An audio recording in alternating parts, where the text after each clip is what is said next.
Plusieurs lignes de la parole mènent à une seule ligne, celle de la vérité éternelle.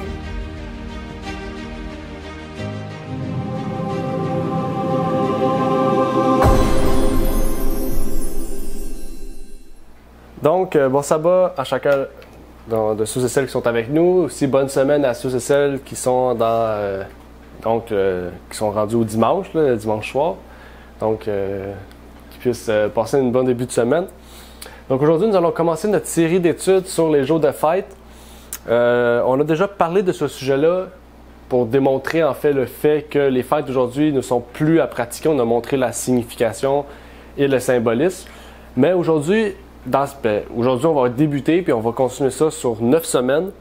Donc, ça sera 9 études sur chacune des fêtes, qu'est-ce qu'elles symbolisaient en Christ. Donc, ce sera vraiment des plus petites études, des études de 20 à 30 minutes sur chacune des fêtes, ce qu'elle était auparavant, puis ce qu'elle symbolise en Christ aujourd'hui, ou plutôt son accomplissement en Christ.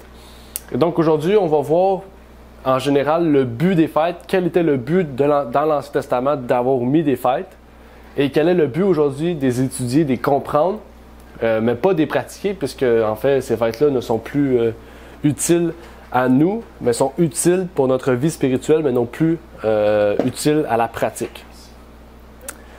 Donc, avant de commencer, j'aimerais pouvoir prier avec vous, et par la suite, on pourra entamer donc ce sujet. Et si vous avez des questions, on aura un moment de questions après donc la première étude. Notre Père qui est aux cieux, j'aimerais te remercier, Seigneur, pour ce moment que tu nous permets d'avoir, de pouvoir étudier le sujet des fêtes. Merci de nous avoir permis aussi d'avoir pu régler ce problème, Seigneur, auquel on a été décalé de plusieurs minutes. Mais par ta grâce, nous pouvons maintenant nous présenter à toi avec ce sujet de méditation, d'étude que tu nous as mis à cœur, Seigneur, et que tu as mis à cœur à ton Église. Que tu puisses nous permettre, Seigneur, que ce sujet de méditation, d'étude puisse nous permettre de mieux comprendre ta parole, peut-être de nous permettre de développer des questions que nous avions et que nous pourrions trouver réponse, Seigneur. Et je te prie donc pour toutes ces choses, au nom de ton Fils Jésus-Christ. Amen. Donc, les fêtes de l'Éternel avaient un but. Il nous faut savoir quel était ce but et si ces fêtes sont obligatoires encore aujourd'hui. Il faut savoir que les fêtes étaient pratiqués et étaient reliés au sanctuaire et ils étaient des moments importants auxquels chaque homme et chaque femme devaient assister en apportant à l'Éternel des offrandes de reconnaissance ou, à certaines reprises, les premiers fruits récoltés. Les fêtes aujourd'hui, ayant donc plus de sanctuaires actuellement et ayant trouvé son plein accomplissement en Christ, doivent nécessairement signifier quelque chose de plus grand que l'était sous la loi mosaïque, puisque sous la loi mosaïque, s'il y avait une telle importance, c'est qu'elle était l'ombre des choses à venir. Donc aujourd'hui, il doit y avoir une plus grande importance en le Christ. Deutéronome 4, versets 13 et 14 nous dit « Et il vous fit entendre son alliance afin qu'il vous commanda d'observer les 10 paroles. Et il les écrivit sur 2 tables de pierre. L'Éternel me commanda aussi en ce temps-là de vous enseigner des statuts et des ordonnances pour que vous les pratiquiez au pays où vous alliez passer pour le posséder. » La Bible est claire ici en nous montrant qu'il n'y avait pas 2 types de lois, mais qu'il y avait 2 lois qui étaient présentées au peuple. Il y avait cette loi qu'on peut appeler cette loi écrite avec le doigt de Dieu, qui démontre une loi éternelle, immuable. Et il y avait celle aussi que Dieu donna à Moïse, car Dieu lui dit d'écrire d'autres statuts et ordonnances d'après ce que Moïse avait reçu par l'ordonnance de Dieu et qu'on peut trouver donc dans Deutéronome 4, versets 13 et 14. Mais la Bible nous dit aussi que cette loi fut désobéie par le peuple d'Israël et c'est ce qui l'a conduit donc à sa mise en possession, ou sa prise de possession, ou son esclavage, donc sous l'emprise de Babylone, dans Daniel 9, verset 11, et aussi 2 Rois 21, verset 8, qui nous dit « Tout Israël a transgressé ta loi, et s'est détourné pour ne point écouter ta voix. et la malédiction et les serments qui sont écrits dans la loi de Moïse, serviteur de Dieu, ont fondu sur nous parce que nous avons péché contre lui. Donc ici, c'était pour vous montrer que la loi de Moïse et la loi de Dieu pouvaient les conduire donc à l'apostasie, mais pouvaient les conduire aussi à la désobéissance, à un acte de désobéissance, puis à un retour de la captivité en fait. Donc, je ne l'ai pas mis à l'écran, mais la loi de Moïse, on dit souvent que la loi de Moïse est égale à la loi cérémonielle, puis on dit souvent que la loi de Dieu est égale à la loi morale. Et dans ce concept-là, cette idée-là, on va voir qu'il y a un autre point de vue qu'on peut regarder. Ça, c'est le point de vue conventionnel qu'on connaît chez les adventistes, mais il y a un autre point de vue très important aussi qui est à voir, et c'est là aussi que j'ai passé beaucoup de temps dans la prière, dans l'étude, pour vraiment vous amener le mieux que possible ce que je vais vous dire aujourd'hui. La première question que je me suis posée, qui m'était amenée donc à préparer cette étude, c'était pourquoi le message de 1888, donc des adventistes à Minneapolis, qui a créé la grande division, et en fait, quelles étaient les raisons principales ou le point de départ qui avait créé autant de divisions dans l'Église adventiste de l'époque?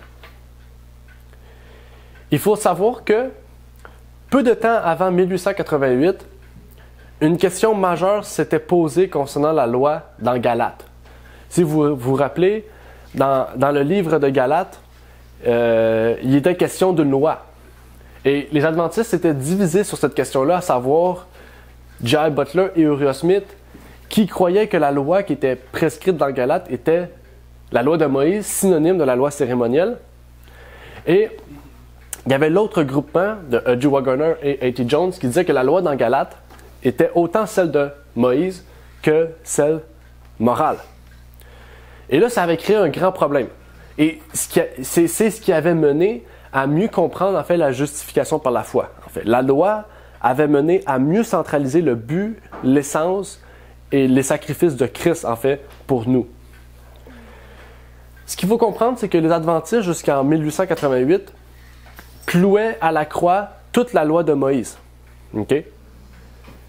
Au point, en fait, de dire que les appuis, par exemple, sur le régime alimentaire on pourrait dire le régime sanitaire ou la réforme sanitaire qu'ils avaient proposée ne se fondaient même pas sur la Bible, mais elle se fondait sur la science. Regardez ce que Uriah Smith a dit. Et il a dit ça un peu de temps après 1888 même. Voici ce qu'il dit. « Nous croyons qu'il y a un meilleur terrain sur lequel reposer l'interdiction du porc que la loi cérémonielle de l'ancienne dispensation. Si nous prenons la position que cette loi est encore contraignante, nous devons tout accepter, et alors nous aurons plus sur les mains que nous ne pouvons facilement en disposer. » Donc, Uriah Smith, J. Butler, disait qu'à la croix, toute la loi de Moïse fut crucifiée. En faisant cela, en fait, il basait les visions d'Ellen White sur la réforme sanitaire, sur le porc, sur le tabac, sur toutes les autres choses.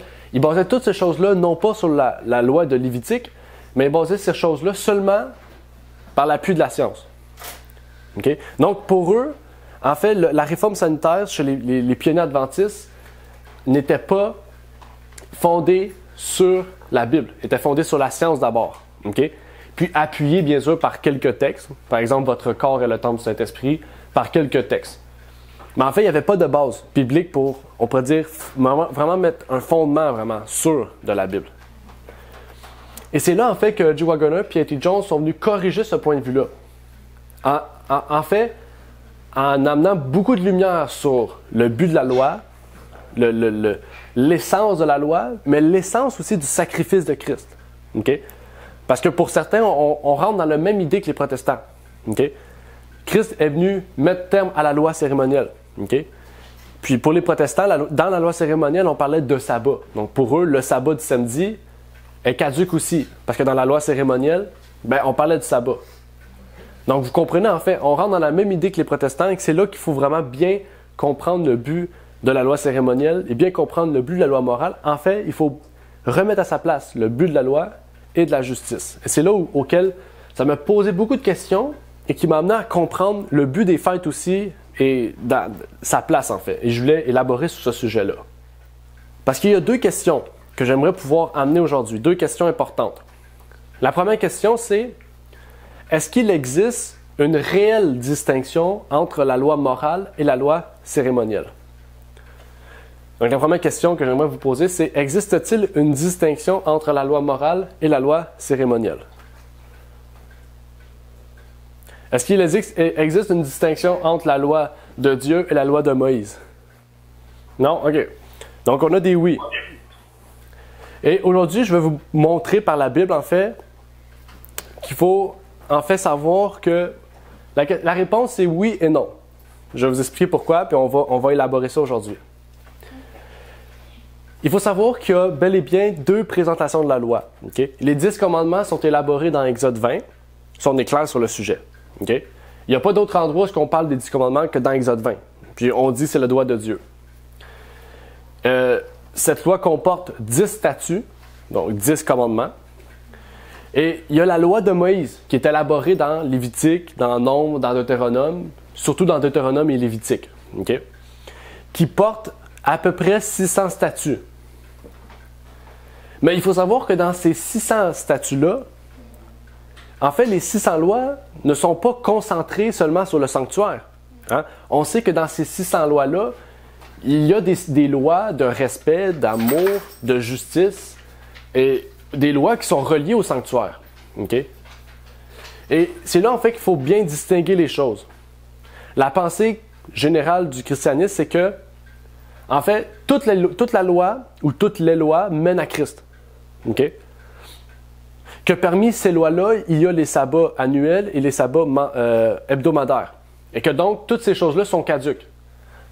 En fait, la raison principale des protestants, c'est ça, en fait. Okay? La loi est caduque. On ne parle pas de la loi morale, la loi cérémonielle est caduque. Et dans la loi cérémonielle, c'est pas écrit de ne pas tuer, mais c'est écrit « reposez-vous le sabbat ». Dans des statuts, dans les 600 statuts, on parle du sabbat aussi. Donc, en détruisant ça, ils vont respecter un sabbat le dimanche au lieu du samedi. Donc, vous comprenez où est-ce qu'on va. Et il faut savoir que les pionniers adventistes de 1852 à 1888 ont amené les preuves qu'il y avait deux lois, la loi morale et cérémonielle. Et que seulement celle qui était lue, enseignée et pratiquée dans le sanctuaire et le reste du territoire, la loi cérémonielle donc, qui était en dehors du coffre de l'Arche de l'Alliance, était type du Christ. Pourtant, j'aimerais ici amener un autre point. Dans le livre Gospel in Galatians, donc l'Évangile dans le livre de Galates, du pionnier adventiste E.G. Waggoner, donc relié au message de 88, il nous dit comme suit à propos des lois. Il amène des preuves bibliques. Mais il y a encore cette distinction que la loi cérémonielle n'a été écrite que dans le livre, tandis que la loi morale a été écrite sur les tables de pierre, avec le doigt de Dieu, et aussi dans un livre, okay, qu'on retrouve dans l'Arche de l'Alliance. Que l'expression « la loi de Moïse » se réfère parfois aux 10 commandements sera évident pour quiconque lira attentivement Deutéronome 4, verset 44 à 5, 22 et suivant, Josué 23, versets 6 et 7, 1 Roi 2, versets 3 et 4, etc., etc. Cet auteur-là cite même la grande controverse. Il continue. D'autre part, l'expression « la loi du Seigneur » est appliquée aux ordonnances cérémonielles. Par exemple, voir Luc 2, versets 22 et 23 et 24. Ainsi, les termes « loi de Moïse » et « loi du Seigneur » sont utilisés indifféremment pour les deux lois. Et quand vous continuez l'étude du livre de E.G. Waggoner sur l'Évangile de Galates, okay, qui est une réponse face à J.I. Butler et Uriah Smith, okay, qui crée la distinction, il faut savoir que A.T. Jones et E.G. Waggoner ne font pas de distinction entre la loi cérémonielle et la loi morale. Okay? Pour eux, ces deux lois-là ne sont pas caduques. Qu'est-ce qui est caduque? C'est les pratiques qui étaient reliées au sanctuaire. Donc, les fêtes. Les fêtes étaient reliées au sanctuaire, en fait. Okay? Ça, c'est des choses qui sont caduques. Le sacrifice annuel, c'est caduque. Le sacrifice journalier, c'est caduque. Tout ce qui était relié à la pratique du sanctuaire et qu'il y avait des lois était caduque. Mais quand on lit les 600 lois, il y a des lois, la plupart des lois qui se trouvent dedans, ils font partie des 10 commandements. Elles ne sont qu'une révélation journalière de ce que le peuple devait faire, en fait. Et qu'est-ce que je vous dis là? Au fur et à mesure qu'on avance, on va le lire. Mais la citation que je viens de vous lire là, ça a choqué le monde adventiste. Et cette citation-là a mené à la crise de 1888. En fait, la crise de 88 qui mena à bien comprendre la justice du Christ, débutant dans une bonne compréhension de la loi et du but de la loi. En fait, Christ n'était pas venu détruire, réduire ou rendre caduque la loi, mais est venu révéler la lumière du sanctuaire en y mettant fin. Car le véritable sanctuaire n'était pas sur terre et sur ce qui s'était pratiqué sur terre, mais les choses célestes. Okay?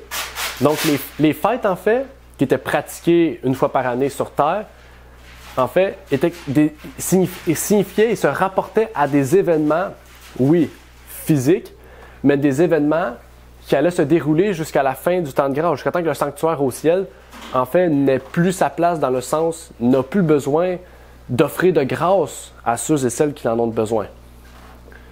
Et donc, c'est pour ça, en fait, que les fêtes symbolisent des événements importants pour tous ceux et celles qui sont chrétiens. Je ne dis pas que les fêtes sont importantes, mais la signification des fêtes est importante. Okay? En fait, le véritable sanctuaire du ciel est venu rétablir le lien brisé entre Dieu et son peuple et est venu aussi nous enlever le joug le pesant de la loi.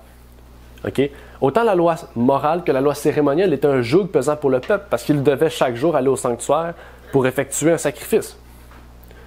En fait, ce qu'il faut savoir, c'est que la loi cérémonielle est une exposition plus claire, une révélation plus claire de la vie pratique que le peuple devait avoir. Et donc, Christ est venu rendre caduque aucune loi, mais seulement ce qui était relié au sanctuaire, incluant les fêtes, incluant les sacrifices, comme nous venons de dire. Et c'est là que ça a été un problème pour les adventistes de 1852 à 1888. Et c'est là que J. Butler et Uriah Smith ont refusé la dernière réforme sur la foi en prenant le point principal des adventistes, que la loi cérémonielle au complet était caduque et cela détruisait donc le sens principal de ce pourquoi Christ était venu mourir. On peut lire ici James White. James White qui nous dit ici dans The Present Truth de 1849, « La loi de Moïse était une loi d'ombre qui a été abolie lorsque la nouvelle, seconde et meilleure alliance est arrivée. Ces rites charnels, ces holocaustes et ces sacrifices, ces viandes et ces boissons et ces diverses purifications ont tous été cloués à la croix lorsque l'agneau de Dieu a versé son sang le plus précieux. » On voyait encore James White, il dit vraiment que tout ce qui était à ça, caduque. Et il basait quoi? Après ça, sur une réforme sanitaire, il se basait sur la science, mais pas sur la Bible. Il n'y avait aucun fondement. Et c'est donc pour ça qu'une pleine compréhension de la loi nous amène à une pleine compréhension de Christ, en fait, du but de Christ. Le Christ n'a jamais dit qu'il était venu détruire la loi. Il était venu détruire le joug sur lequel la loi pesait. Quel était le joug? Le sanctuaire. Le sanctuaire était le joug. La loi était le joug, oui, bien sûr. Mais la loi menait à quoi? Chaque péché commis envers la loi menait au sanctuaire. Et donc, en détruisant le sanctuaire et en faisant de lui-même le sanctuaire vivant, mais en fait, le joug était détruit parce que tout le monde se tournait vers Christ. Donc, Christ détruisait la loi.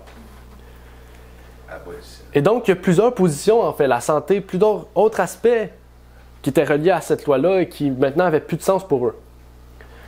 Et en fait, ce qui ne faisait pas de sens, c'est la compréhension, en fait, et non pas la Bible. Et c'est là qu'on comprend bien que dans le Nouveau Testament, quand on parle de la loi, généralement, selon le contexte, la plupart du temps, on parle autant de la loi morale que la loi cérémonielle. Et c'est ça qu'Ellen White aussi a compris et qu'elle a voulu révéler et qu'elle l'a décrit en fait dans le livre Jésus-Christ, dans le livre Patriarches et prophètes surtout. Et on va lire ici un texte parce que Patriarches et prophètes a été écrit plusieurs années après la crise de 1888. Et regardez ce qu'elle nous dit pour nous amener une pleine compréhension. Et justement, on est en train d'étudier le livre de Josué, puis c'est en parallèle avec ce livre-là. Elle nous dit, « Même alors, il ne la confia pas à la mémoire d'un peuple trop enclin à l'oublier, pour empêcher que ces saints préceptes ne fussent mélangés à des traditions païennes ou confondus avec des lois ou des traditions humaines, il les écrivit sur des tables de pierre. » Et ça dit quoi? Et il ne se contenta pas de publier le décalogue. Le peuple d'Israël s'est montré si disposé à s'égarer que Dieu voulut en quelque sorte fermer l'accès à toutes les tentations. Moïse reçut l'ordre d'écrire des instructions et des statuts où la volonté divine était exprimée comment? En détail. La loi cérémonielle, c'est l'expression des 10 commandements en détail pour un mode de vie sain, mais de chaque jour, en fait. C'est ça que je voulais dire, chaque jour. Regardez ce qu'elle dit. Ces statuts qui se rapportaient au devoir envers Dieu, envers le prochain et envers l'étranger, n'étaient qu'une amplification, un développement des principes énoncés dans les 10 commandements. Ils avaient pour but de prévenir toute erreur et de rehausser la sainteté des 10 paroles gravées sur la pierre. Et c'est un peu un résumé de ce que Jésus a dit. Hein? Aimer Dieu, aimer son prochain. C'est un peu ça. C'est juste que c'est en détail, en fait. Okay? Parce que le peuple était tellement pas endoctriné, était tellement dans leur tête, dans toujours vouloir les chercher à l'extérieur, que Dieu a envoyé plusieurs signes. La circoncision, après ça, il a envoyé les 10 commandements, après ça, il a envoyé la loi de Moïse, qu'on appelle, qui sont toutes la même chose. Ils ont tous un but, en fait. C'est de revenir au vrai Dieu. Regardez ce qu'il dit par la suite. Ils avaient pour but de prévenir toute erreur, exactement. En d'autres termes, si l'homme avait obéi à la loi divine telle qu'elle fut donnée à Adam, conservée par Noé et observée par Abraham, la circoncision n'aurait pas été nécessaire. Et si les descendants d'Abraham avaient gardé l'alliance dont la circoncision était le signe, ils n'auraient jamais été entraînés dans l'idolâtrie, et la dure servitude d'Égypte n'aurait pas eu lieu. La loi de Dieu conservée dans leur mémoire n'aurait pas été proclamée au Sinaï, ni gravée sur la pierre. Enfin, si le peuple d'Israël avait observé les 10 commandements, les préceptes additionnels donnés à Moïse auraient été superflus. Ça dit quoi? Si le peuple d'Israël avait observé les 10 commandements, les préceptes additionnels donnés à Moïse auraient été superflus. Donc on voit qu'ils sont réellement associés. Ils sont associés. Ils sont indissociables, en fait. C'est la même chose. Et c'est là qu'on voit que la loi cérémonielle qui menait à Christ, c'était le sanctuaire. Le sanctuaire que Dieu avait établi et ses lois, c'était toutes des choses qui menaient à Christ, qui sont plus nécessaires. Et c'est là le problème, c'est que les adventistes d'aujourd'hui, il y en a beaucoup, qui disent qu'on doit faire les sabbats lunaires, qu'on doit célébrer les fêtes, qu'on doit faire plusieurs autres choses. Ils disent tout. Regardez, les pionniers ont rejeté O.J. Waggoner qui disait que la loi cérémonielle est encore valide. Mais qu'est-ce qu'ils n'ont pas compris, c'est qu'ils ont dit ça, oui, mais ils ont dit que tout ce qui était relié au sanctuaire était caduque. Puis qu'est-ce qui était relié au sanctuaire? Les sabbats annuels, les fêtes, toutes ces choses-là étaient reliées au sanctuaire et étaient tous caduques. Et donc, encore une fois, ils arrivent à des conclusions hâtives sans vraiment avoir bien compris ce que ces auteurs voulaient révéler et ce que Ellen White, en fait, ont voulu approuver par ses écrits comme Patriarches et Prophètes et Jésus-Christ aussi. En fait, tout ce qui se composait comme loi, comme statut, peu importe, dans le sanctuaire terrestre était l'ombre des choses à venir, telles que révélées aussi dans Hébreux.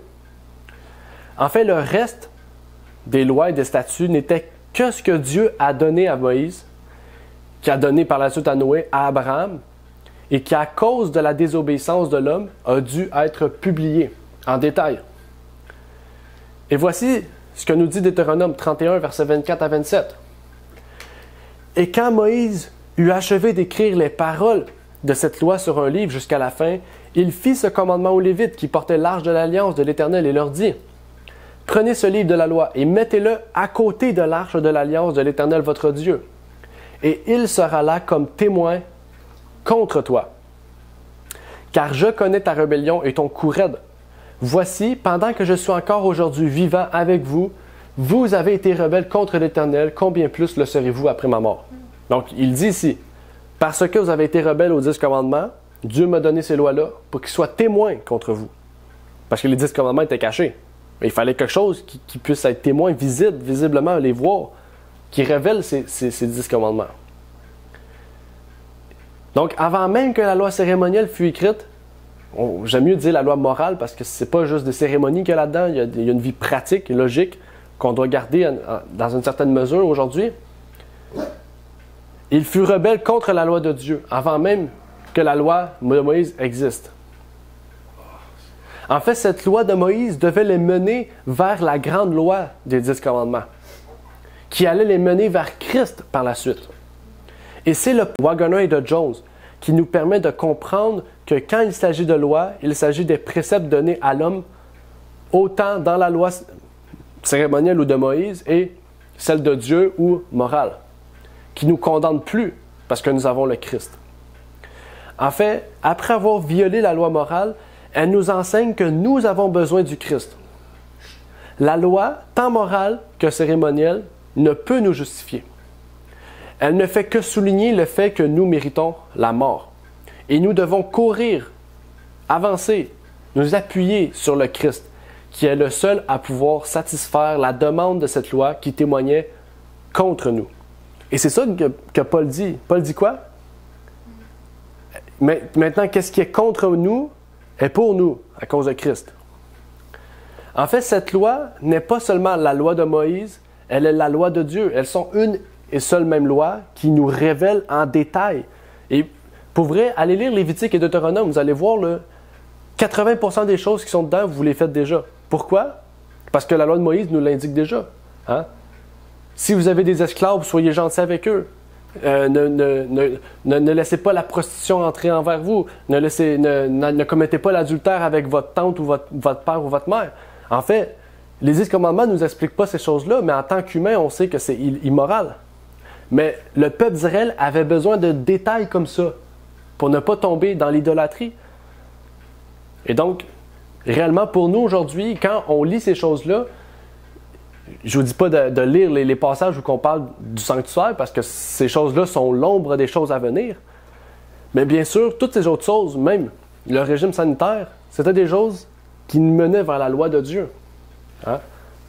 Donc, réellement, Waggoner et Jones avaient un message clair et net, qui n'était pas en fait de nous prouver à pratiquer la loi cérémonielle, de nous prouver à pratiquer les sabbats lunaires, mais c'était de nous prouver qu'il fallait bien distinguer le sanctuaire et la loi cérémonielle, qui est la loi Moïse. On ne dit pas la loi cérémonielle, moi je trouve ça... parce que cérémonielle, on dit comme des cérémonies, mais ce n'est pas des cérémonies. Il n'y a pas une cérémonie, en fait, dans le fait de ne pas tuer son voisin, en fait. Hein? Ce n'est pas une cérémonie, c'est une pratique biblique. En fait, elles sont une seule et même chose, tout comme Waggoner, Ellen White et T. Jones nous l'ont partagé en 88 jusqu'à aujourd'hui. Ce qu'il faut comprendre, c'est que les lois de Moïse furent instituées pour que le peuple garde de vue la loi morale plus largement. Et bien avant Moïse, Dieu avait mis en place cette loi d'amour dans le cœur de chacun. Et on dit, Enoch était juste devant Dieu. Il marchait avec Dieu. Hein? C'est parce qu'il gardait dans son cœur cette loi que Adam lui avait déjà dit.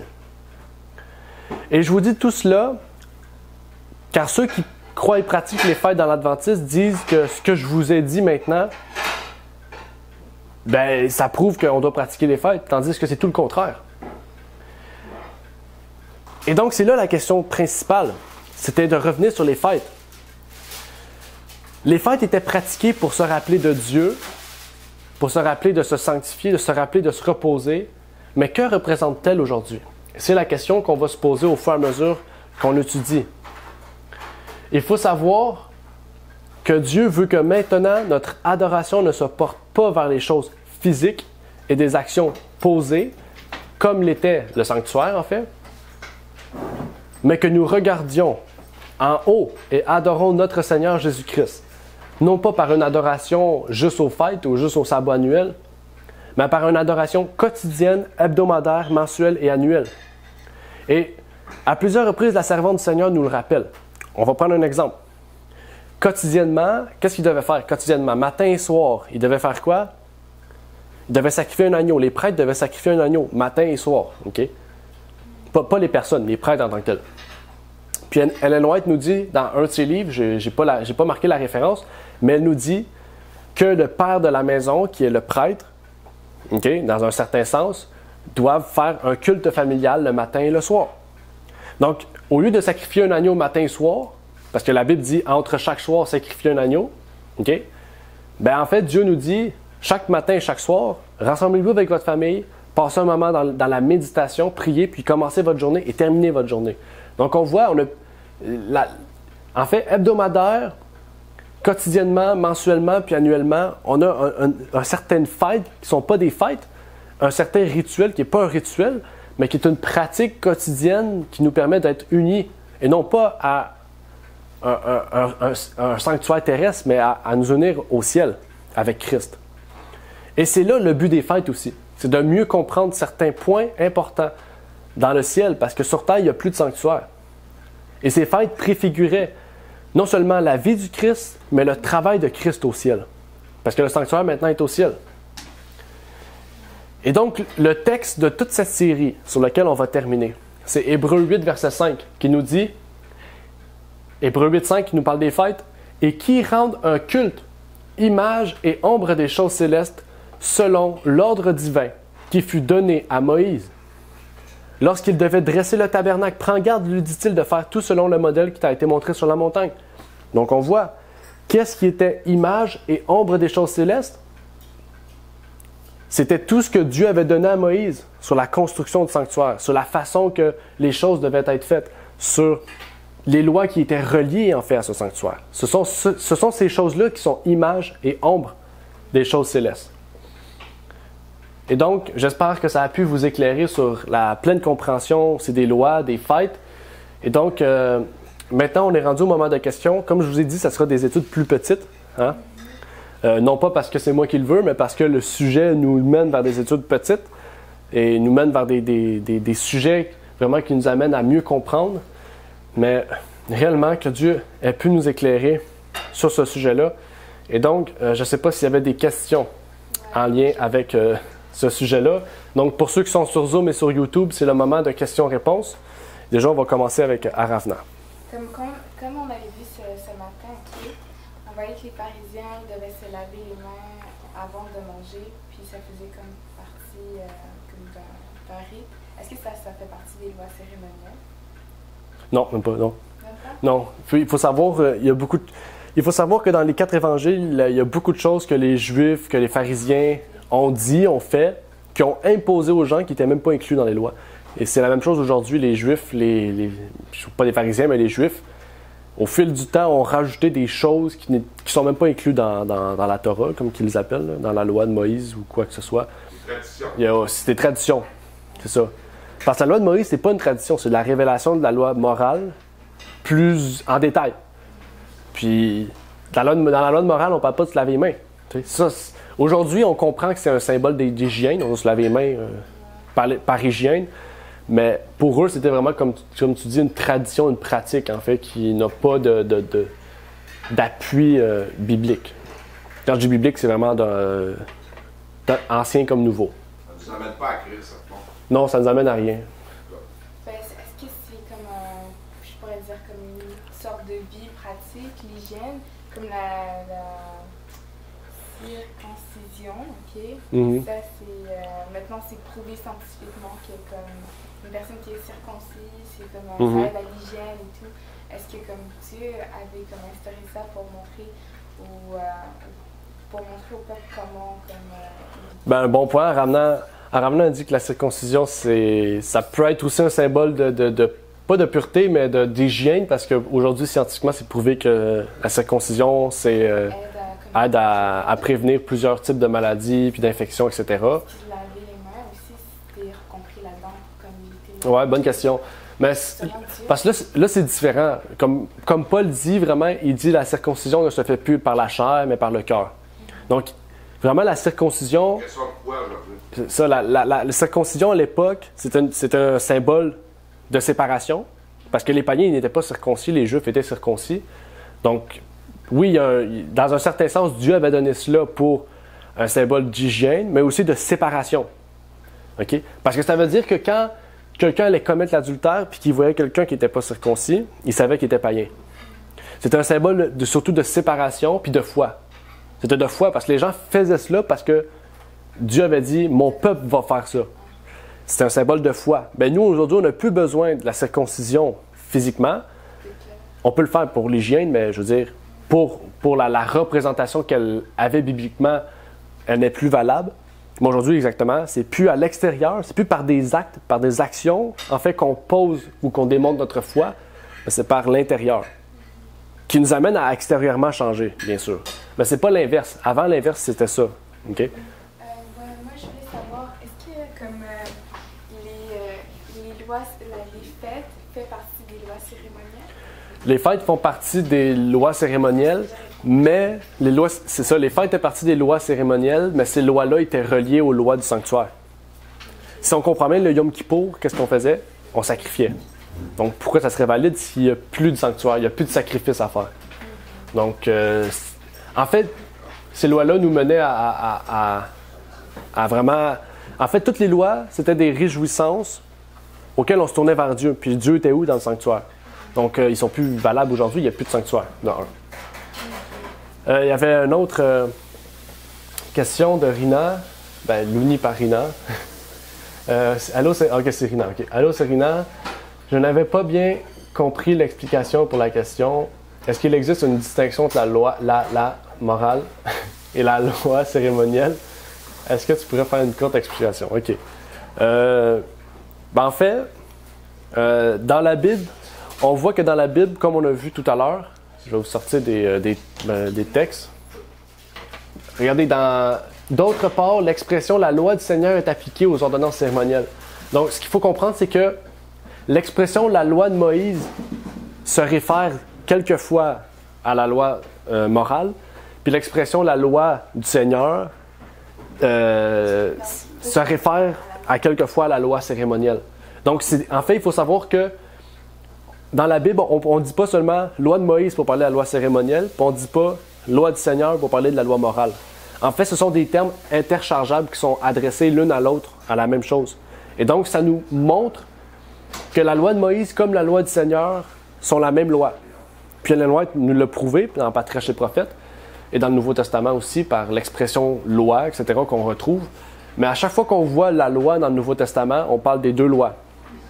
Parce que les deux lois étaient contre nous. Et maintenant, son joug, qui était contre nous, n'est plus un joug parce que Jésus-Christ a pris notre place. OK? Donc, c'est ça, en fait, la chose. Réellement, il n'y a pas de distinction. Ce qu'il faut comprendre, c'est que tout ce qui était appliqué au sanctuaire, tout ce qui était relié au sanctuaire n'est plus applicable parce que c'était des choses ombres. C'était des choses qui représentent l'ombre des choses à venir. C'est ce que la Bible nous dit dans Hébreux 8.5. Image et ombre des choses à venir. Et après ça, il nous explique Exode 32. Parce que Moïse a reçu le plan dans Exode 32. Okay? Donc, tout ce que Moïse avait reçu, okay, sur la façon de faire les fêtes, sur la façon de chaque jour faire le culte dans le sanctuaire, le sacrifice, toutes ces choses-là, en fait, tout ce qui se réfère au sanctuaire est rendu caduc. Okay? Mais la loi de Moïse, okay, la punition liée à la loi de Moïse, souvent, c'était exécuté dans le sanctuaire. La loi de Moïse était enseignée dans le sanctuaire. Les prêtres enseignaient la loi de Moïse dans le sanctuaire. Okay? Mais ces choses-là, la loi de Moïse ne le fait pas en tant que telle. Tu comprends? Ce n'est pas quelque chose qui est relié au sanctuaire. Okay? Il faut savoir que les prêtres, c'était les enseignants. Donc, ils devaient enseigner quelque chose. Ils enseignaient quoi? La loi de Moïse. C'est ça qu'ils enseignaient pour que le peuple reste toujours dans la droiture. Donc, la réponse simple, c'est que il n'y a pas de distinction entre la loi de Moïse et la loi de Dieu, mais tout ce qui était relié au culte, image et ombre donc du sanctuaire, aujourd'hui ne sont plus praticables, ne sont plus utiles à nous en fait. Dans le sens qu'on ne doit plus les mettre en pratique. Elles ont un symbole, y compris les fêtes, qui étaient reliées à la pratique du sanctuaire. Donc, je ne pense pas qu'il y avait d'autres questions. Donc, je vais terminer par une prière. Comme je vous ai dit, ça va être des études qui sont plus courtes, peut-être des 20-30 minutes vraiment, là, c'est des petits moments. Mais espérons que Dieu puisse toucher votre cœur, vous révéler aussi la signification de ces choses. Notre Père qui est aux cieux, j'aimerais te remercier de nous permettre de pouvoir comprendre, Seigneur, ce que tu veux nous révéler. Merci de nous avoir permis d'étudier ce sujet-là. Que tu puisses ouvrir notre esprit, notre mémoire, pour surtout bien comprendre, Seigneur, ces choses et que si nous n'avons pas vraiment compris, que nous puissions étudier ce sujet davantage, Seigneur, pour nous amener à une meilleure compréhension, Seigneur, de ce sujet. Puisses-tu nous bénir, nous exhorter, c'est ma prière au nom de ton Fils Jésus-Christ. Amen.